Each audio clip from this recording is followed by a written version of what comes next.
आजच्या दिवसातली आणखीन एक महत्त्वाची बातमी। मनोज जरांगेंची आज अंतरवाली सराटीमध्ये पत्रकार परिषद होणार आहे। जरांगेंनी सरकारला दिलेला अल्टिमेटम आज संपतंय।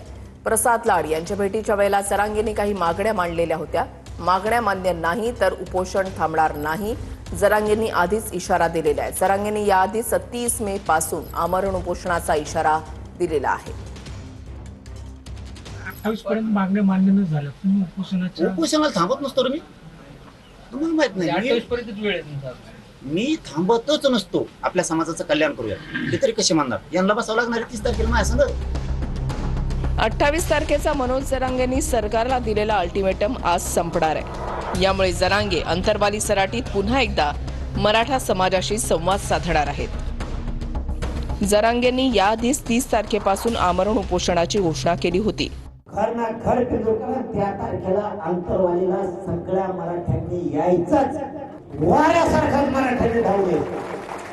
30 मेला अंतरवालीत आमरण उपोषण सुरू करतात। दरम्यान आठवड्याभरापूर्वी भाजपा आमदार प्रसाद लाड यांनी अंतरवालीमध्ये जरांगेंची भेट घेतली होती।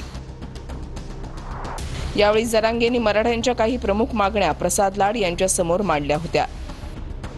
मराठवाड्यातील सर्व मराठ्यांना कुणबीचं जात प्रमाणपत्र द्या, सातारा, कोल्हापूर, औंध संस्थानांचा GR काढा आणि त्यावरून जात प्रमाणपत्राचं वाटप करा। वाटप केलेल्या कुणबी जात प्रमाणपत्रांचे जात पडताळणी प्रमाणपत्र द्या। विखे पाटलांच्या अध्यक्षतेखालील मराठा उपसमिती बरखास्त करा। मराठा आणि कुणबी मंत्रालय वेगळं करा। ही नवीन मागणी जरांगेंनी प्रसाद लाड यांच्याकडे केली।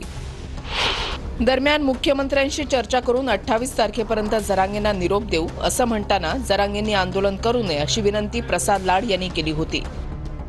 जर 28 पर्यंत मागण्या मान्य न झाल्या, तुम्ही उपोषणाला थांबत नसतो रे मी, तुम्हाला माहित नाही मी थांबतच नसतो। आपल्या समाजाचं कल्याण करूया हे तरी कसे मानणार? यांना बसावं लागणार 30 तारखेला माझ्या संग। त्यांचं वजन कमी करी तुम्ही बरोबर 30 तारखेला तुम्ही बघा। याम करायची गरजच नाही, ही धापाप बसले होते, रेटून बसायचं मांडी घालून।